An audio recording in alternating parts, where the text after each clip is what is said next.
ወንድሜ ለዘሜ ካሴም ለደጋፊዎቹ የምጠይቀው ምንድነው አሁን የፋኖ ኢትዮጵያዊ ስፒድ ፋኖ ዘመነ ካሴ ኢትዮጵያዊ ስፒድ ፋኖ ዘመነ ካሴ ኢትዮጵያዊው ስፒድ ፋኖ ዘመነ ካሴ ኢትዮጵያዊ ስፒድ ያልኩት ለምንድነው የቋንቋ ችሎታው በጣም ደካማ ስለሆነ ኢትዮጵያዊ ስፒድ ብየዋለሁ እንጂ ዘመነ ካሴ ፋኖ ነው መሪያችን ነው።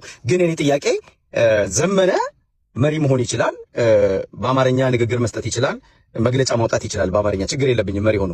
እኔ ዘመነ በኢንተርናሽናል ደረጃ የአማራን ህዝብ ትግል ለዓለም መንግስት ማስረዳት ማሳወቅ ይችላል ብዬ አላምንም። ስጋት አለኝ። የአማራ ትግል በቃ በመግለጫ ሊቀር ነው፣ በአማርኛ መግለጫ ብቻ ሊቀር ነው። የአማራ ትግል በአማርኛ መግለጫ ብቻ በመሳይ መኮንን ሬዲዮ፣ በመዓዛ መሐመድ ዩቲዩብ ቻናል፣ በኢኤምኤስ ሌላስ ጥሩልኝ፣ ሌላ ጥሩልኝ፣ ሪዮት ሚዲያ ላይ ሊቀርብኝ ነው። እኔ የአማራ ትግል የምፈልገው ቢቢሲ ላይ፣ አልጀዚራ ላይ። እኔ የአማራን ትግል የምፈልገው ስቴት ዲፓርትመንት።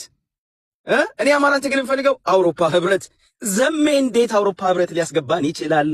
ዘሜ እንዴት አድርጎ በየትኛው ቋንቋ ነው? ወይስ እንደ አባቶቻችን በደመና እያወራን በደመና ተጭነን እንግሊዝኛ ልለምድ ነው?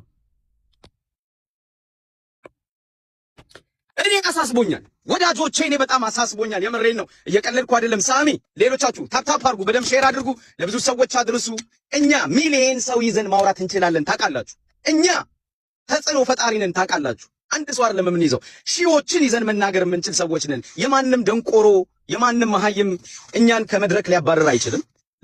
ለማንኛውም ብዙ መሀይሞችን አፈምሰናል። እኔ አማራ ዛሬ የሚባል መሀይምን አፈምስ ያለው ፌመስ አድርጌዋለሁ።